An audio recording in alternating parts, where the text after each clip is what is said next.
Hola, muy buenas tardes a todos. Gracias por venir de nuevo al ciclo de conferencias sobre Raoul Dufy y los orígenes de la vanguardia. Hoy querría presentarles a Christian Briand, nuestro ponente de esta quinta conferencia. Christian Briand, con el cual he colaborado, en cierto modo, me ha ayudado en gran medida para realizar la exposición, es conservador del Gabinete de Arte Gráfica del Centre Pompidou. El conservador jefe fue antes conservador del Museo de Bellas Artes de Lyon y él ha trabajado en distintos proyectos de exposiciones, ha comisariado muchas exposiciones, pero sobre todo ha trabajado en la obra de Dufy. Ha escrito y ha comisariado exposiciones de artistas contemporáneos. Ahora mismo hay en el Centre Pompidou una exposición que ha comisariado él del pintor haitiano afincado en París, Hervé Telemaque. También ha hecho otras exposiciones de pintores contemporáneos y también ha hecho exposiciones de pintores como Glaise, Messanger, pintores como Picabia o Man Ray, pero sobre todo querría referirme un poco a su trabajo en torno a Dufy. Ya en el año 1999 fue comisario de una exposición que se hizo en el Museo de Bellas Artes de Lyon y que luego estuvo también en Barcelona, en el Museo Picasso de Barcelona, una gran exposición retrospectiva de Dufy.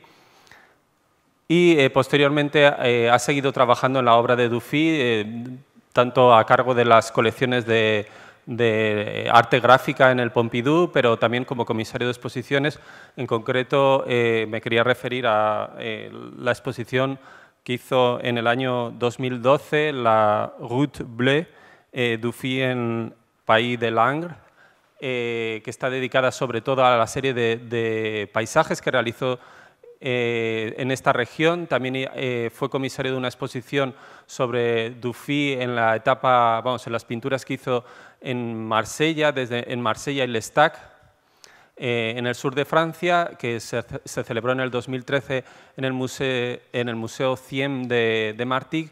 Y muy concretamente querría aludir a la exposición L'Épinal Tricolore, l'Imaginerie Raoul Dufy, que se celebró en L'Épinal, en el Museo Departamental de Art Ancien et Contemporain de L'Épinal. Una exposición que versaba sobre la obra de Dufy en torno a la Primera Guerra Mundial o en la Primera Guerra Mundial y de la cual un poco es un extracto la conferencia que nos va a dar hoy.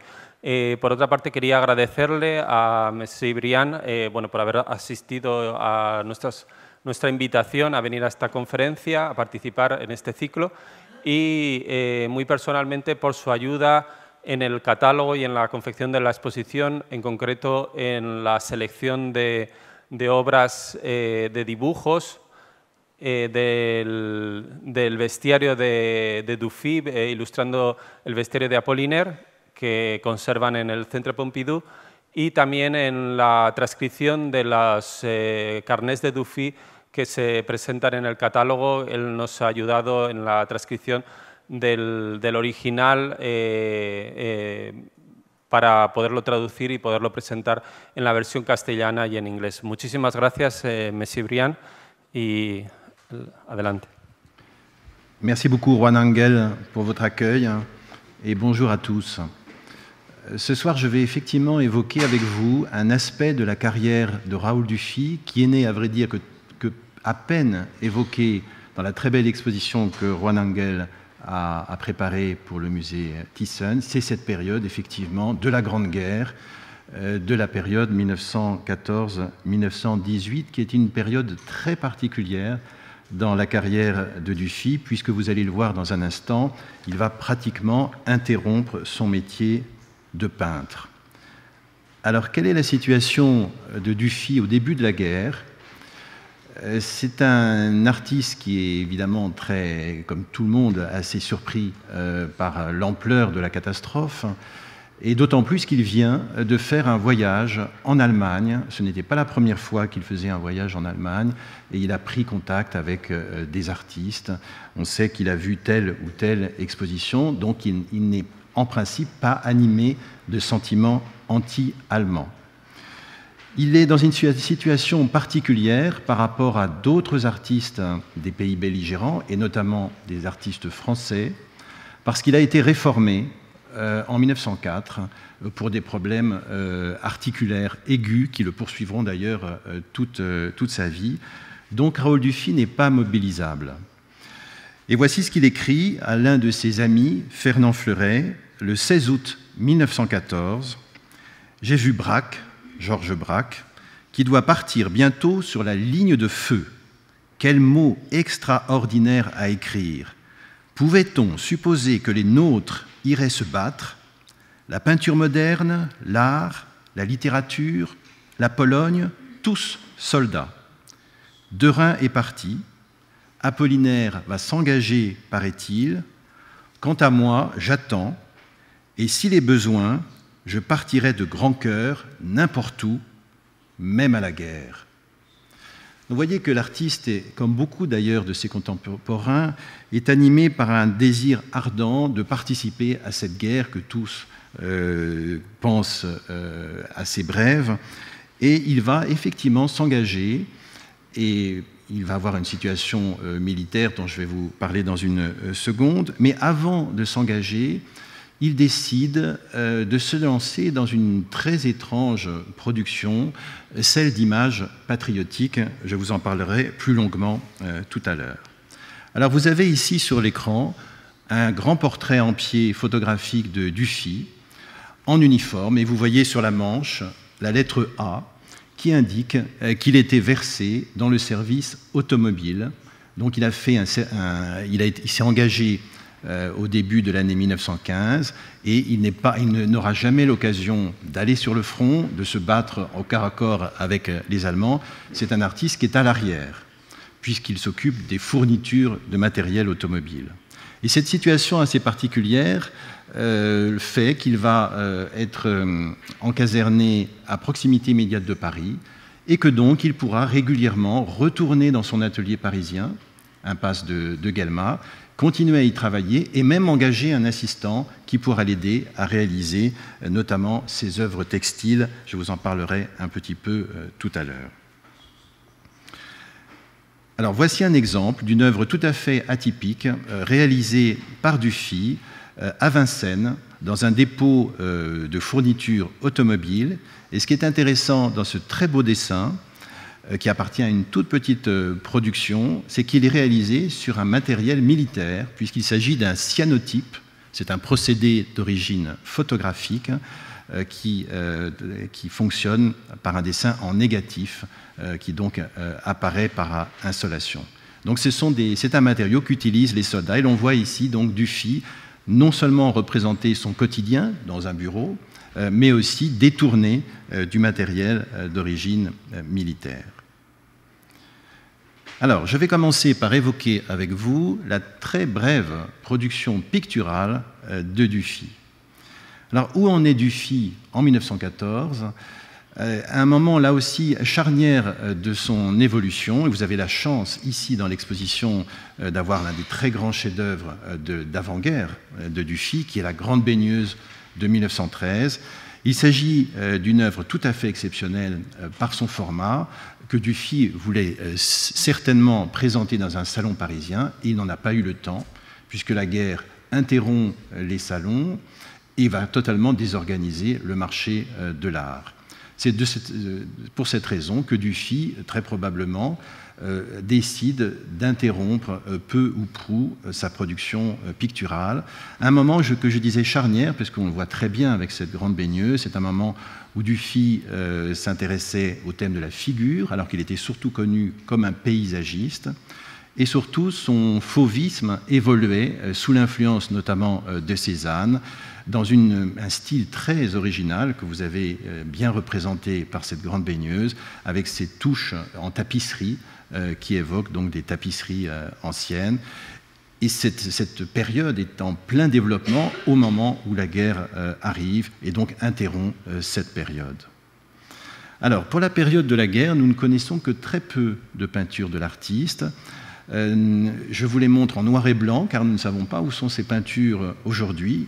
Ce sont des peintures de petit format, qui sont intéressantes parce que l'on voit que Dufy se replie sur l'intimité et décide aussi de traiter un sujet qu'il reprendra beaucoup plus tard, qui est le sujet de la musique. Vous avez ici une belle nature morte faite au Havre, où l'on voit un violon posé sur un piano Pleyel. C'est à peu près au même moment que Matisse peint sa leçon de piano.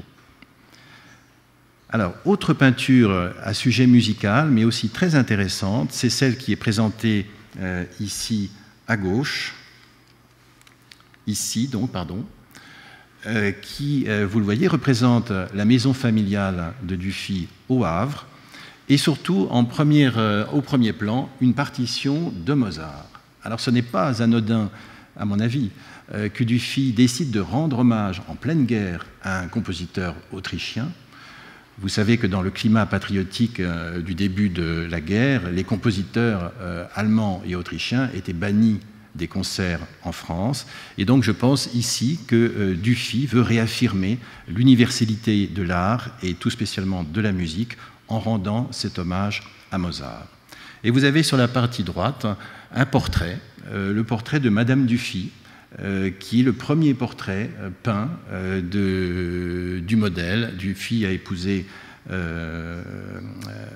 Émilienne Dufy peu de temps avant la guerre. Alors je vais un peu insister sur cette peinture qui me paraît très importante dans le contexte de l'entrée en guerre. Il s'agit apparemment d'une nature morte, au sujet relativement anodin, qui s'inscrit d'ailleurs dans un ensemble de dessins qui représentent des compotiers sur une table de jardin. Or ici, vous voyez le compotier qui est relégué plutôt en deuxième position, car au centre géométrique de la peinture, vous avez une rose, qui est donc vraiment en position centrale, placée devant une autre vue de la maison de famille des Dufy au Havre. Or, je pense que cette rose, qui est, vous le voyez, presque emprisonnée par un végétal presque menaçant, est un symbole qui mérite d'être décrypté. Je vous montre ici une gravure un peu postérieure de Dufy, qui montre également un végétal, ici un arbre très, très feuillu, très touffu, qui dissimule un soleil rayonnant qui se trouve au dernier plan. Donc le même jeu de dissimulation, d'emblèmes éclatants, ici le soleil, ou plus modeste, la rose qui est dissimulée. Et je veux vous montrer une autre preuve de ce que j'avance. Vous avez ici, toujours dans le même livre, Les élégies martiales, dont j'aurai l'occasion de reparler, qui est un très beau livre illustré par Dufy, un livre de Roger Allard, vous avez le thème de la rose qui revient et qui, cette fois, est entouré d'épines. Et la rose était déjà à l'époque associée à la France. Vous en avez un autre exemple sur la revue Le Mot, qui paraît en 1915, où vous voyez une méchante chenille allemande tenter de pénétrer à l'intérieur d'une rose qui est évidemment un symbole de la France. C'est d'ailleurs indiqué en bas de l'image, la rose de France. Donc je pense tout à fait que ce jardin au Havre, c'est le titre actuel de cette peinture, est une peinture à connotation patriotique, relativement cryptée, mais patriotique tout de même. Et en voici encore une dernière preuve. Vous voyez ici Dufy en uniforme, qui n'a pas hésité à poser devant cette peinture. Et j'attire votre attention sur une image sur laquelle je vais revenir assez longuement tout à l'heure, ici, qui est une de ces images patriotiques que Dufy va entreprendre pendant toute l'année 1915.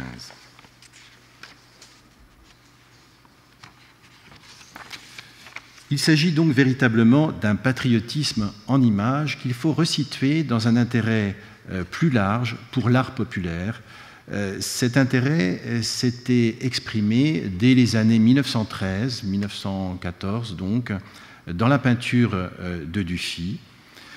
C'est le moment où il s'intéresse notamment au thème des sculptures, des santons populaires. Vous en avez un très bel exemple dans l'exposition ici au musée Thyssen. Et il s'intéresse aussi, et c'est plus important pour nous, pour le sujet qui nous intéresse, il s'intéresse à l'imagerie populaire et notamment aux fameuses images d'Épinal, ces images qui ont eu un énorme succès en France et en Europe dans la première moitié du XIXe siècle et qui ont servi notamment à la propagande napoléonienne pendant toutes les années 1820-1830.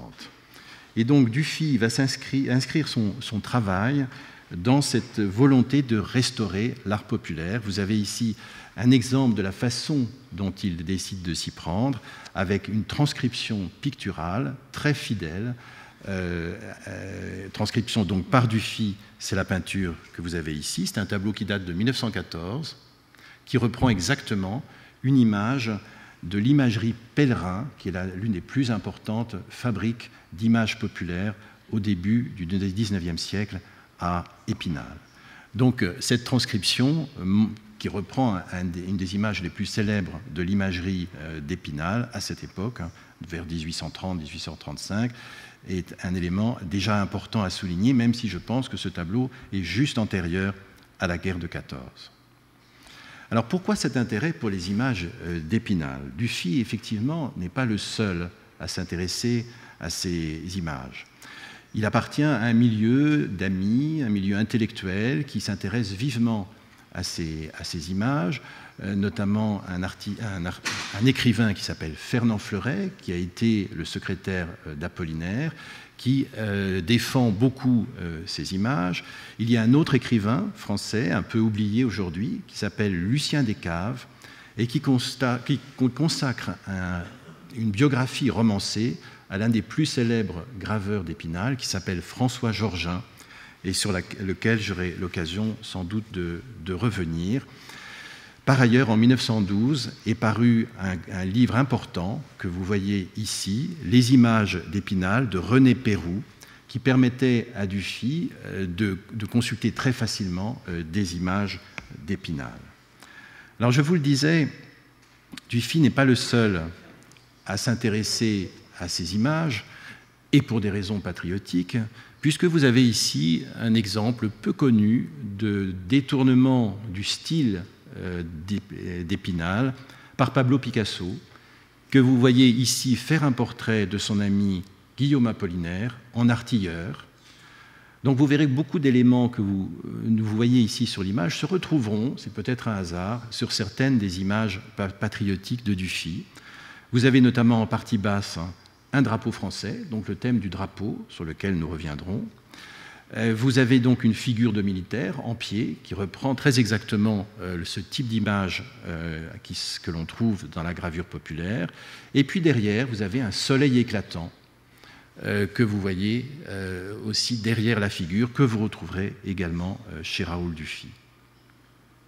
Alors voici un exemple d'image de François Georgin, donc cet artisan que Dufy et ses amis ont eu tendance à transformer en une sorte de héros d'Épinal, en grand artiste. En fait, c'était un imagier assez modeste qui ne travaillait pas pour son compte, qui travaillait pour l'imagerie Pellerin, dont je viens de vous parler. Mais c'est ce nom qu'ont retenu Dufy et ses amis. Il est vrai que les estampes de cet artiste, François Georgin, sont de très belle qualité. Vous en avez un exemple ici, avec la bataille de Waterloo, composition que j'ai choisi de vous montrer parce qu'elle réunit une image dont vous verrez que Dufy s'en inspire pour l'estampe, pour l'image patriotique que je vais vous montrer juste après. Et surtout, vous voyez aussi que dans l'image populaire, très souvent, on associe une sorte de tableau et un texte, parfois patriotique, parfois aussi à signification religieuse. Alors voici la première image, très probablement, je pense que c'est la première, réalisée par Dufy dans ce style d'image populaire. J'aurai l'occasion de revenir sur cette composition. Nous sommes assez loin du contexte de la bataille de Waterloo que je viens vous montrer. Il s'agit de la rencontre entre les soldats français et les soldats anglais, notamment vous voyez ici de superbes Écossais qui se rencontrent dans une tranchée. Vous voyez à l'arrière-plan des casques de soldats allemands qui sont dans une autre tranchée derrière, qui sont évoqués de façon assez humoristique. Et la légende dessous, je ne sais pas si vous pouvez le lire, c'est « Tirez les premiers, messieurs les Français ». J'aurai l'occasion de vous revenir sur cette image, mais il était important de vous la montrer dès à présent pour que vous sachiez que les premières images patriotiques de Dufy ont été créées pour la revue Le Mot, qui était la revue que dirigeaient deux artistes, Paul Iribe, que vous connaissez peut-être en tant qu'artiste de l'Art déco, et surtout l'écrivain Jean Cocteau, qui fait ses premières armes de journaliste avec cette revue assez luxueuse qui s'appelait Le Mot. La deuxième image publiée par Dufy dans cette revue est beaucoup plus ambitieuse. Vous la voyez ici. Il s'agit d'une composition qui représente un coq gaulois écrasant l'aigle allemand avec ce titre « La fin de la Grande Guerre ». Tout ici imite le style des images populaires, notamment la présence d'un texte qui court autour de l'image, qui est ici imprimé en jaune. Peu de temps après, Dufy va réaliser une image en couleur de la même composition, qui, elle, était destinée à être diffusée beaucoup plus largement. Le texte a été changé, je n'insiste pas là-dessus, et surtout, vous voyez que l'image a pris de très belles couleurs, notamment les couleurs bleu, blanc, rouge, qui vont évidemment revenir tout au long de cette production patriotique. Alors, si vous voulez, je peux détailler rapidement avec vous les éléments qui composent cette image. Je vais simplement changer de lunettes. Vous avez ici donc le fameux coq, ici le départ des soldats pour la guerre, le départ des conscrits, ici un hommage au maréchal Joffre, qui est un général absolument auréolé par une victoire récente. Ici, vous avez un événement malheureux, qui est la mort du pape Pie X, qui est mort juste après la déclaration de guerre. Vous voyez la présence du pape. Ici, une représentation des exactions supposées des troupes allemandes contre les Français. Vous voyez ici l'exécution d'un curé dans un village dévasté. Ici, vous voyez la France et l'Alsace qui est envahie. Ici, une évocation de Jeanne d'Arc, la fameuse héroïne médiévale, qui surgit des flammes de la cathédrale de Reims, qui vient d'être incendiée par les bombardements allemands. Donc une image, vous le voyez, très composite, à signification patriotique évidente, et qui est l'une des contributions les plus importantes de Dufy à cette propagande par l'image. Mais ce n'est pas la seule image créée par l'artiste à ce moment. Il va notamment, vous l'avez déjà un peu aperçu avec la première image que je vous montrais, travailler sur le thème des Alliés. Un thème très important au début de la guerre. La France n'est pas seule en guerre. Et c'est un sujet que Dufy retient pour plusieurs raisons, et notamment pour une raison liée à l'image d'Épinal. Vous le voyez bien ici. Il a intitulé son estampe, il a intitulé sa composition « Les quatre fils Aymon ». Alors vous vous souvenez peut-être de la vieille légende médiévale qui prétendait que les quatre fils étaient partis combattre sur le même cheval. Or, vous le voyez ici, il y a bien 4 chevaux et 4 personnages qui les chevauchent. Et en fait, François Georgin avait lui aussi déjà composé une image sur ce thème, et il avait lui aussi renoncé à l'idée du cheval unique. Alors, qui sont les personnages qui chevauchent ces animaux? Ce sont 4 alliés.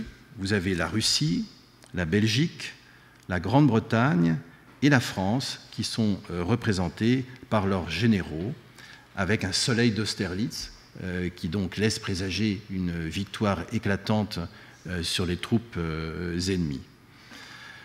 La date de 1914 n'est pas la date de réalisation de cette œuvre, qui a été faite en 1915. Et puis, Dufy décide assez rapidement de donner une plus grande ampleur à sa composition, Et il va réaliser une autre image exactement sur le même thème, mais vous allez le voir, assez différente. Alors, je n'insiste pas, mais si vous avez visité l'exposition Dufy ici, vous savez déjà que le thème du cheval est déjà représenté dans l'œuvre de Dufy, notamment avec les fameuses images xylographiées de Dufy pour illustrer le bestiaire de Guillaume Apollinaire. Je vous montre ici le cheval qui n'est pas si éloigné des chevaux des alliés que vous voyez représentés ici. Alors l'autre image qui amplifie le thème des alliés, c'est celle-ci.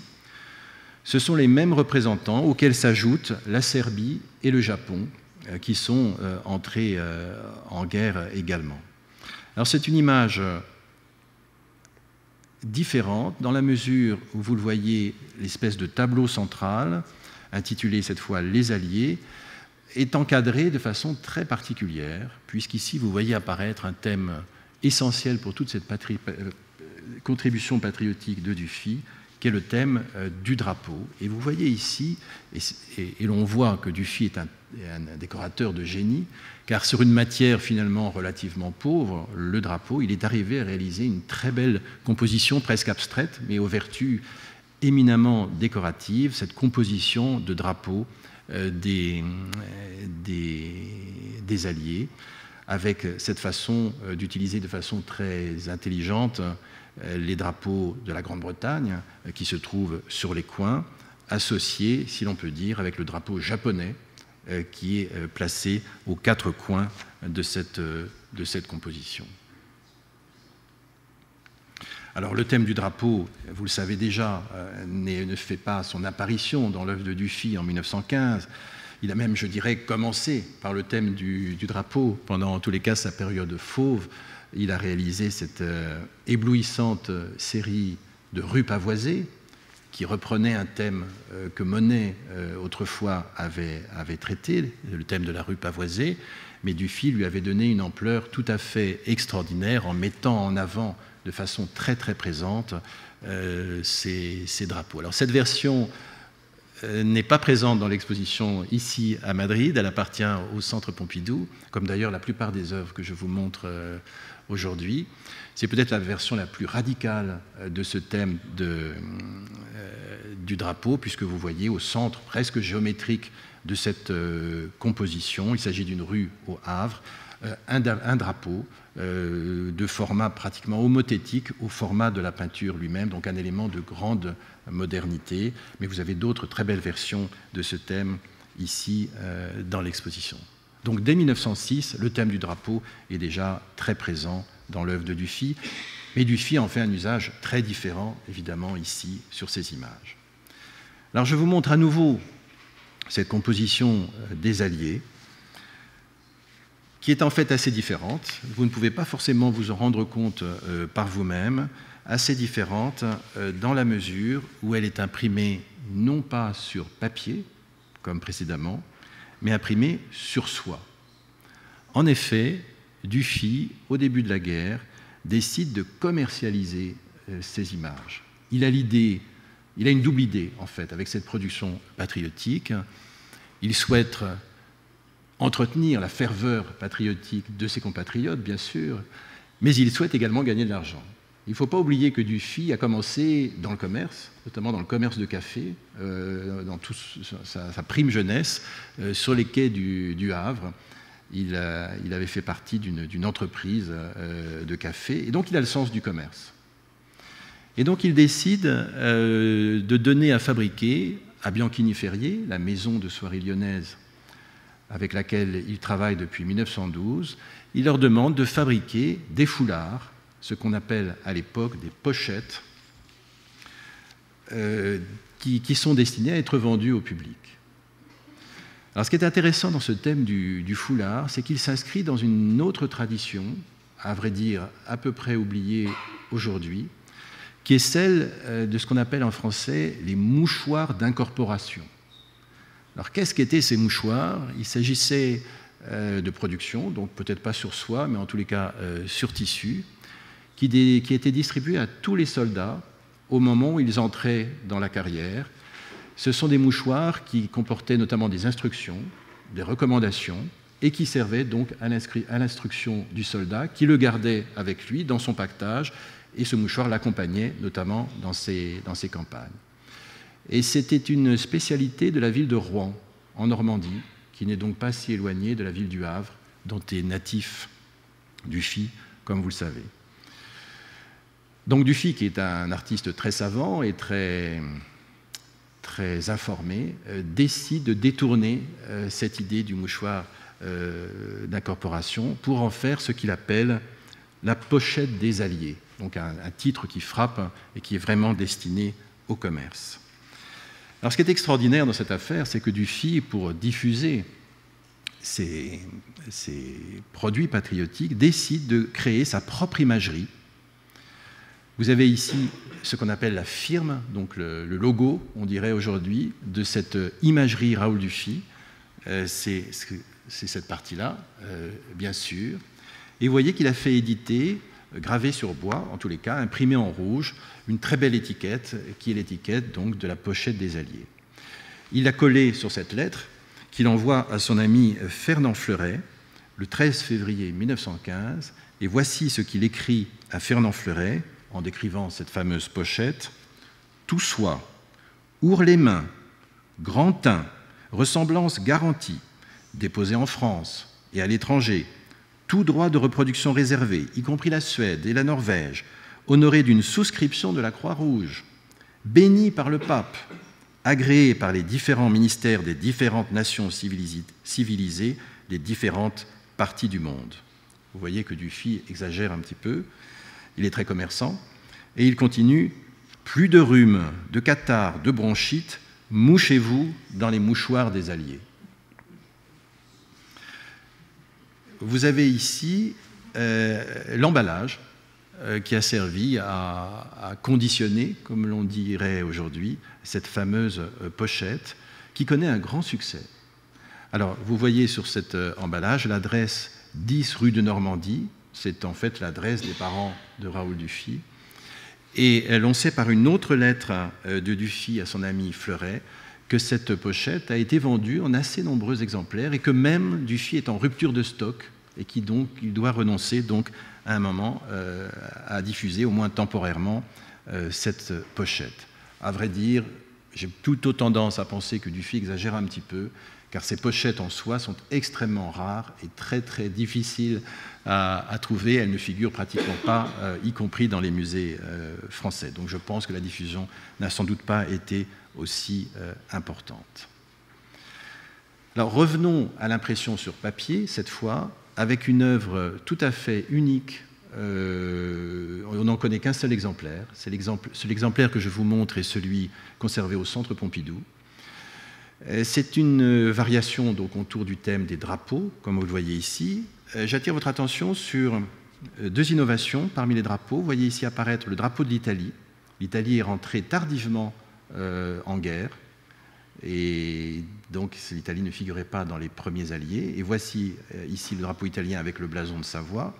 Et vous voyez ici que le drapeau japonais a changé. Ce n'est plus le soleil rayonnant, c'est le drapeau qui est aujourd'hui le drapeau officiel du Japon, qui est un simple soleil rouge que vous voyez ici. Vous voyez aussi que Dufy a donné une grande, ici et là, a donné une grande extension au thème du soleil rayonnant sortant des nuages. Alors cette forme ronde est assez étonnante. Cela ressemble un peu à des cocardes, par exemple. On sait que Dufy, pendant la guerre, pour ses amis, pour ses compagnons soldats, a rédigé un manuel des cocardes. Je pense surtout ici au thème de l'abat-jour, car il faut savoir que les manufactures d'images populaires d'Épinal diffusaient aussi des images qui étaient des abat-jours, qui étaient destinées donc à être découpées, assemblées, collées et posées sur une lampe. Et je pense qu'ici, Dufy s'est inspiré là aussi de cette tradition. Autre production également intéressante de Dufy à cette époque, c'est ce qu'il appelle le petit panorama des uniformes alliés. Donc toujours cette question des alliés. Mais vous voyez ici apparaître une notion supplémentaire et fort intéressante concernant Dufy, C'est la question du vêtement et même de la mode, car quand on regarde ces soldats alliés, je vous montre la planche non découpée, ce sont des figures tout à fait élégantes. Les soldats sont représentés souvent l'arme à la main, mais pas vraiment combattants. Ils prennent des poses de mannequins, ce qui n'est pas étonnant lorsque l'on sait que Dufy a beaucoup travaillé avec Paul Poiret, le grand couturier français. Il est en affaires avec lui depuis 1912. Il réalise pour lui beaucoup d'éléments, des étiquettes de parfum notamment, des invitations, un calendrier. Il ne faut pas oublier aussi que Poiret vient de redessiner l'uniforme du fantassin français, l'uniforme bleu horizon. Donc, vous voyez, nous sommes dans un environnement où art, mode et patriotisme ont tendance à fusionner, et c'est la raison d'être de ce délicieux petit panorama des uniformes alliés qui se présente, vous voyez, un peu comme un accordéon qui se déplie, qui se replie, protégé par une couverture verte ici, mais on en connaît aussi à couverture rouge.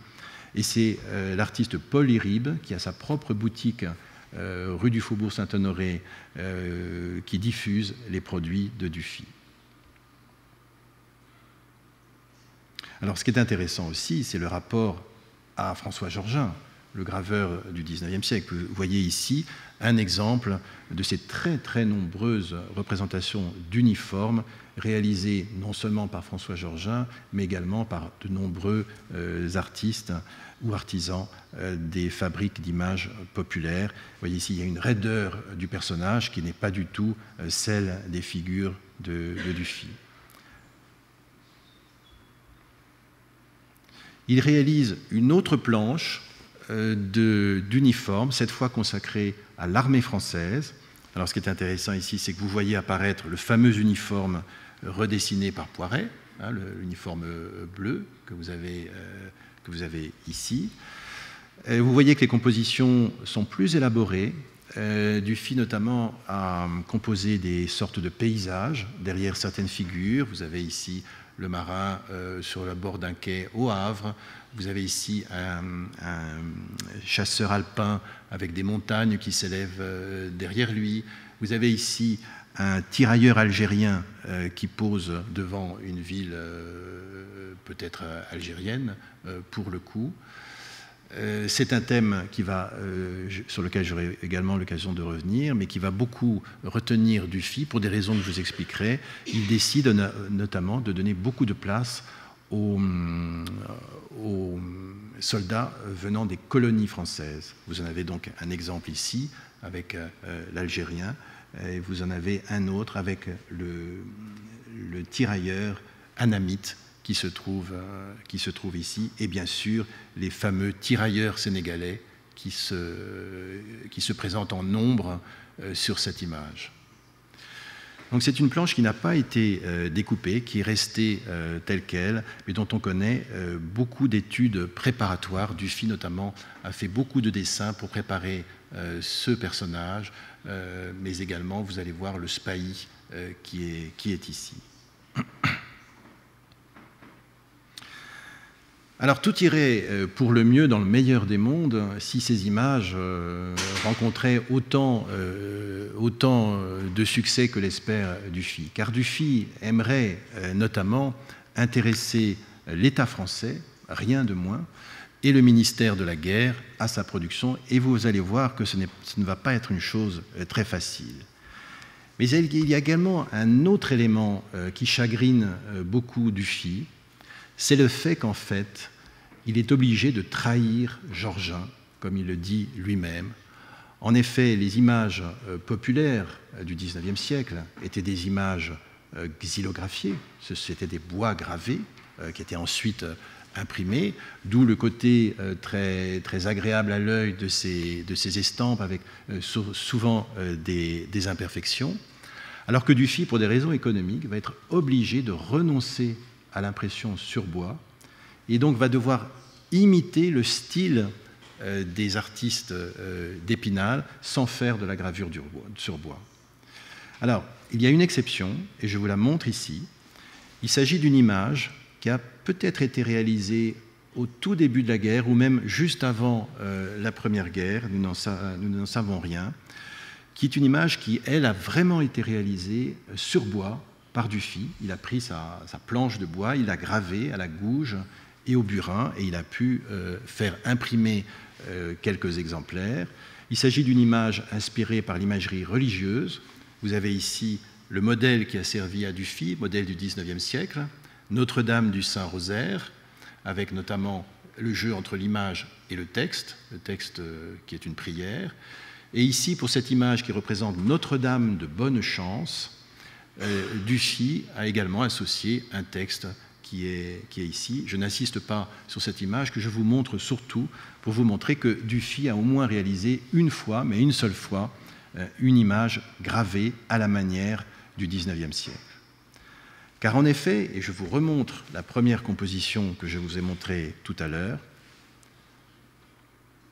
quand on regarde attentivement ces images, on se rend compte qu'il ne s'agit pas du tout de gravure au sens artistique du terme, mais de dessins qui, comme je vous l'annonçais à l'instant, imitent le travail des graveurs, avec notamment ces petites hachures qu'on distingue très, très bien encore.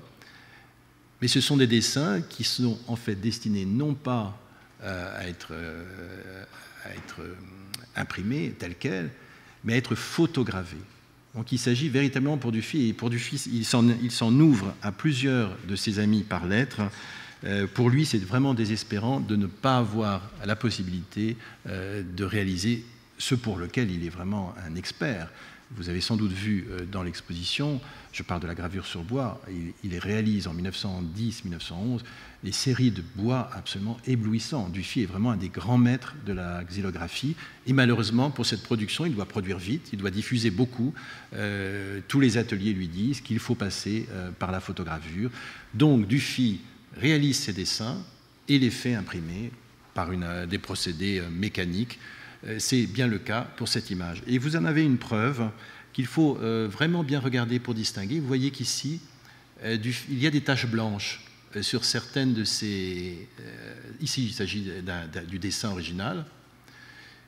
Et en fait, il s'agit de repentir. C'est-à-dire que Dufy s'est trompé un tout petit peu dans le dessin, et donc il a repassé un peu de gouache pour pouvoir redessiner dessus. Et il sait que ça n'a aucune importance, puisque à la photogravure, seul le trait noir sera reproduit, il n'a pas à tenir compte du reste. C'est la raison pour laquelle il peut utiliser de nombreux repentirs. Il doit aussi renoncer à la couleur. Vous voyez ici un essai de couleur qui finalement ne donnera rien, puisqu'il s'arrête à ce stade, et cette image ne sera pas diffusée en couleur. Il y a un autre problème avec cette image, c'est que finalement, elle était assez difficile à comprendre. Elle manquait d'efficacité visuelle et patriotique. Les lecteurs de la revue Le Mot, où Dufy a publié cette image, n'ont en fait pas compris du tout ce que signifiait cette image avec ce « tirer les premiers, messieurs les Anglais ». Il s'agissait en fait d'une allusion à la fameuse, très fameuse en France, altercation entre Français et Anglais pendant la bataille de Fontenoy, une bataille sous Louis XV en 1845, où les Anglais avaient dit aux Français « tirez les premiers, messieurs les Français ». C'est ce qu'on appelle la politesse de Fontenoy. Et en quelque sorte, ici, Dufy, sans doute inspiré par Cocteau, qui peut-être lui a donné l'idée de cette image, renverse la politesse de Fontenoy. Admettez que même avec mes explications, c'est quand même quelque chose d'assez complexe à visualiser. Et surtout, les lecteurs ont été scandalisés par cette image, à tel point que Jean Cocteau, le rédacteur en chef de la revue, a dû faire une mise au point que vous avez ici, que je ne vous lirai pas, qui s'appelle « Un peu de détente, s'il vous plaît », où Cocteau se croit obligé de défendre l'image de Dufy contre ses détracteurs. Et chose plus amusante, assez amusante pour nous, vous voyez qu'ici, il détourne l'image de Dufy en représentant un Écossais ici, qui fait sortir de la tranchée et ces fameux casques à pointe que vous voyiez tout à l'heure et qui sont ici surmontent des lapins. D'ailleurs, un petit détail que je peux vous préciser aussi, sur cette image, vous voyez une citation avec ici le lièvre, qui est une citation du bestiaire d'Apollinaire.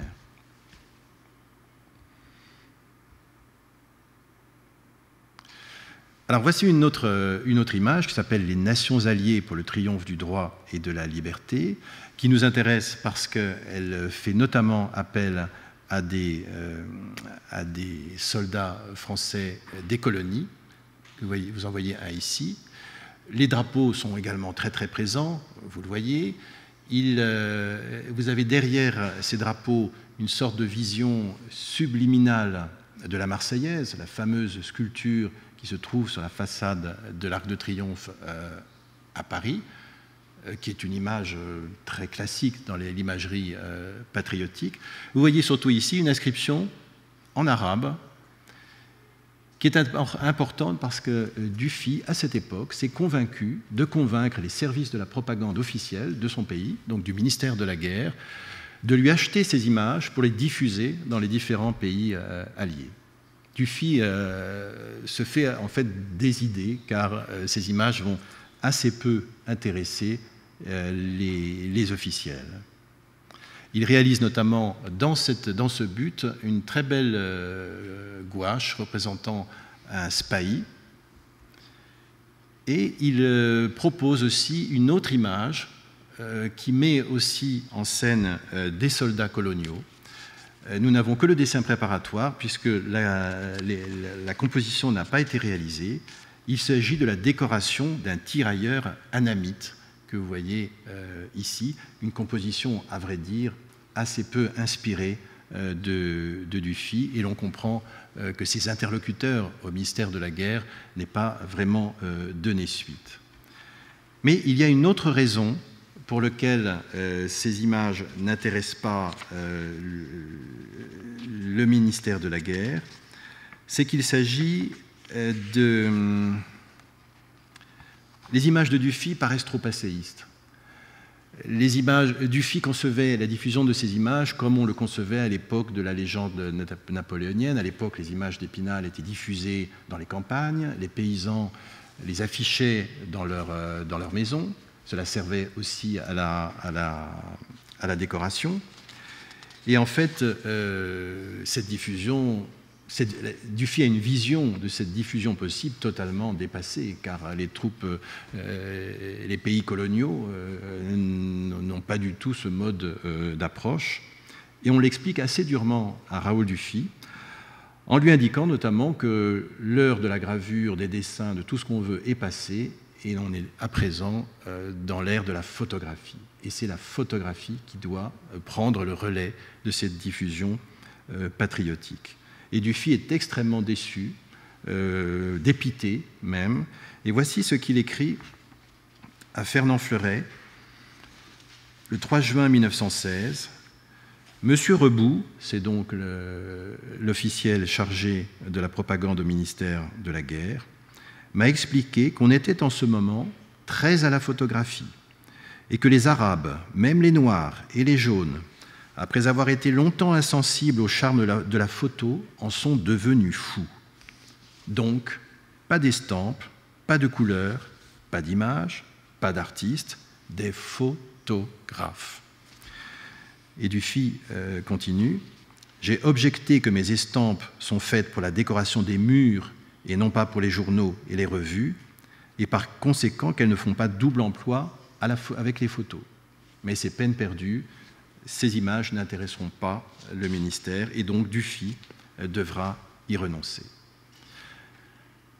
Alors évidemment, c'est une question passionnante dans le débat qui oppose dessin, gravure et photographie. Évidemment, la photographie est un médium déjà ancien. Il n'apparaît pas au moment de la Première Guerre mondiale, mais c'est vraiment un moment où se produit un basculement, un véritable tournant, et la photographie prend une très grande place dans l'illustration de cette Première Guerre mondiale. Alors Dufy réalise d'autres compositions tout aussi patriotiques. Vous en avez un exemple ici qui finalement ne donnera lieu à aucune autre composition. Il s'agit d'une très belle esquisse qui appartient également aux collections du Centre Pompidou. C'est une composition qui tourne autour de l'armement. Vous voyez ici un ingénieur de l'armement qui est représenté dans une usine, et le dieu Mars, donc un recours à la mythologie, désigne le front, vous voyez sur le côté, le canon qui est ici, et le dieu Mars, ici, enjoint l'ingénieur de l'armement d'augmenter la production de canons pour permettre aux servants de ce canon de continuer leur travail. Alors, ce qui est intéressant dans cette image, c'est qu'elle préfigure de façon tout à fait saisissante l'alliance entre images contemporaines, images de l'industrie, et images mythologiques. Il faut penser bien sûr à la fée électricité, le fameux décor réalisé par Dufy pour l'exposition internationale des arts et techniques de 1937 à Paris, cette fée électricité qui montre donc la naissance de l'électricité dans l'Olympe avec tous les dieux qui participent à sa diffusion. Et Dufy, dans ce grand décor, montre notamment des usines qui sont assez proches de cette composition de 1916, donc beaucoup antérieure. À la même époque, Dufy réalise aussi d'autres images qui finalement ne seront pas utilisées. Vous avez notamment ici sans doute un projet de couverture pour un livre qui a été conçu pour exalter le patriotisme de la Belgique, et d'où la raison de ce lion aux couleurs de la Belgique. Alors donc, cette aventure de l'imagerie patriotique s'achève un peu tristement pour Dufy, qui finalement aura perdu beaucoup de ses illusions. Et voici ce qu'il écrit à nouveau à l'un de ses amis. « J'ai fait plusieurs choses sur la guerre dans l'esprit populaire, mais je m'aperçois que ce sont au fond des pastiches, qui plaisent aux gens de goût, mais auxquels le populaire est insensible. Aussi, je clôt la série de ces essais et vais commencer à me mettre à graver, espérant toujours plaire à mes amis, sans espoir d'attirer la foule. » Et en effet, vers la fin de la guerre, on voit Dufy revenir à son travail de xylographie, revenir à la vraie gravure cette fois, et non pas à l'imitation, au succès d'année, avec une petite série de très beaux livres illustrés par lui-même. Vous en avez ici un exemple avec ses poèmes légendaires de Flandre et de Brabant, qui est un recueil de poèmes du grand poète belge Émile Verhaeren, qui meurt d'ailleurs au moment où paraît ce livre. Dufy a réalisé la couverture de cet ouvrage. Vous voyez notamment de quelle façon il a réutilisé le thème du lion, que je viens de vous montrer, du lion de Brabant. Et vous voyez surtout que parmi les estampes qui se répètent tout au long de cet ouvrage, vous avez ce fameux soleil d'Austerlitz dont je vous ai montré qu'il revenait très souvent dans les images patriotiques de Dufy. Pour Paul Poiret, avec lequel Dufy est toujours en relation, Dufy réalise un autre livre intéressant pour nous. Il s'agit de l'almanach de l'année 1917, avec notamment une série de bois gravés qui illustrent les différents mois de l'année. Et deux de ces bois font également allusion à la guerre. Vous avez ici le retour du père missionnaire qui retrouve sa famille, et surtout ici le soldat en permission qui raconte l'expérience du front à ses parents. Mais le chef-d'œuvre absolu... Ah oui, pardon. Il y a également cette image qui confirme ce que je vous disais tout à l'heure, cette espèce d'alliance objective entre la mode, avec ces figures féminines sur les Champs-Élysées, et le monde de l'armée, en tous les cas de l'armée vue par Dufy, qui, comme je vous le disais pour commencer, n'a pas connu le front. Ce qui explique que les images de Dufy sont en décalage total avec la réalité de la guerre, qui était absolument cruelle et inédite, jamais vue.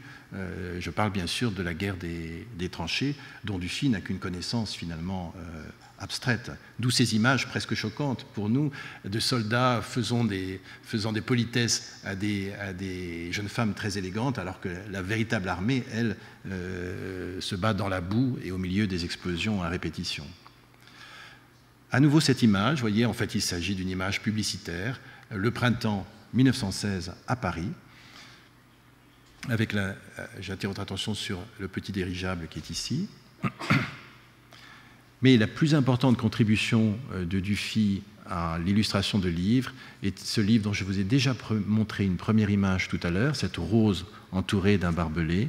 Il s'agit donc des Élégies martiales du poète Roger Allard. C'est un livre qui est très peu connu, car il n'en reste que très peu d'exemplaires. Le livre a été réédité, mais sans les gravures de Dufy, et ce sont des gravures tout à fait extraordinaires. Je vous montre l'une des principales. Vous voyez le sommeil du soldat, avec une sorte de muse à la Puvis-Chavannes qui le survole au milieu d'une nuit étoilée. Très belle composition, dans un style assez différent de celui du bestiaire d'Apollinaire. Et ici, deux images tout à fait étonnantes également. Le guerrier masochiste ou l'amour du danger.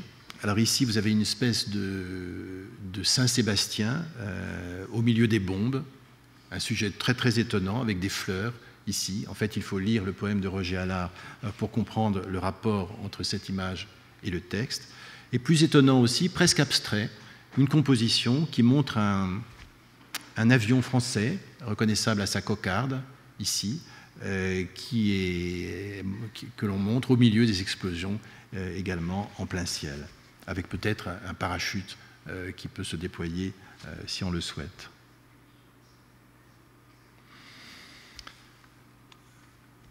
Nous sommes à la fin de la guerre et Dufy décide de réutiliser à nouveau. Vous savez que Dufy est un artiste absolument familier du recyclage éternel des mêmes thèmes.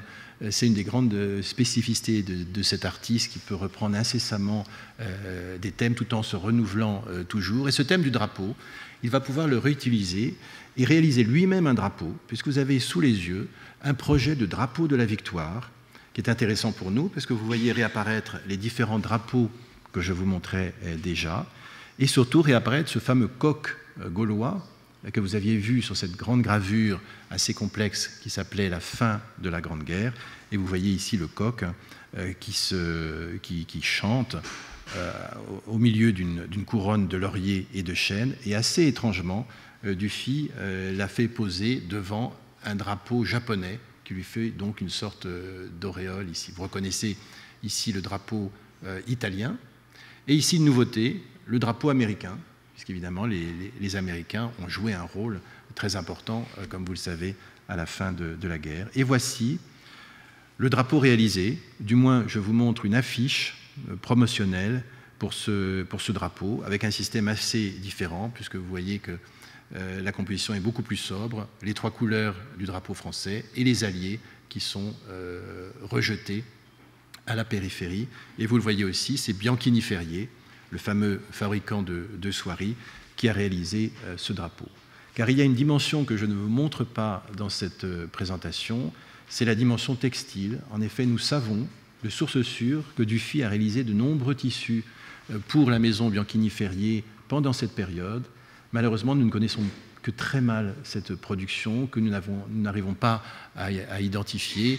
Il y a sans doute eu des sujets patriotiques dans ces projets de tissus, mais nous n'en conservons pratiquement aucune trace. Donc je ne veux pas vous montrer cette production textile en dehors de la pochette des Alliés et de ce drapeau de la victoire. Alors bien entendu, je vous parlais de recyclage au sens favorable du terme dans toute l'œuvre de Dufy.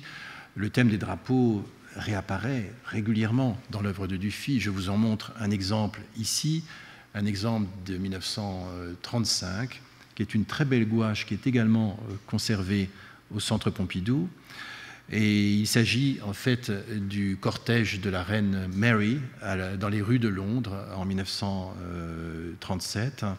Et vous voyez réapparaître donc ce thème des drapeaux, superbement traité ici. Et vous voyez même d'ailleurs que la quasi-totalité de la composition fonctionne presque comme un drapeau, puisque vous avez ici une partition chromatique en trois parties qui rappelle étrangement le système du drapeau tel que le drapeau français ou beaucoup d'autres pays, bien sûr. Et puis, dernière image, une des toutes dernières œuvres de Dufy, assez étonnante pour nous et qui arrive évidemment tout à fait à propos. Il s'agit d'un orchestre de musique militaire. c'est une vue de soldats dans les rues du Havre. C'est une des dernières œuvres de Dufy. Il a d'ailleurs utilisé cette œuvre pour l'affiche de sa dernière exposition à la Galerie Carré, sa galerie à Paris, dans les années 1950. Et c'est un étrange retour à ce thème patriotique. Vous avez ici non seulement les drapeaux, mais également les soldats français qui n'évoquent que lointainement les images patriotiques que je vous ai montrées, c'est certain. Mais c'est quelque chose qui résonne de façon très, très émouvante, je trouve, de voir Dufy se retourner, en quelque sorte, sur ce thème, qui ne lui avait pas laissé que des bons souvenirs, sans doute, ce thème de cette production patriotique et ce moment où le thème du drapeau a pris l'ampleur la plus remarquable dans son œuvre. Je vous remercie beaucoup de votre attention.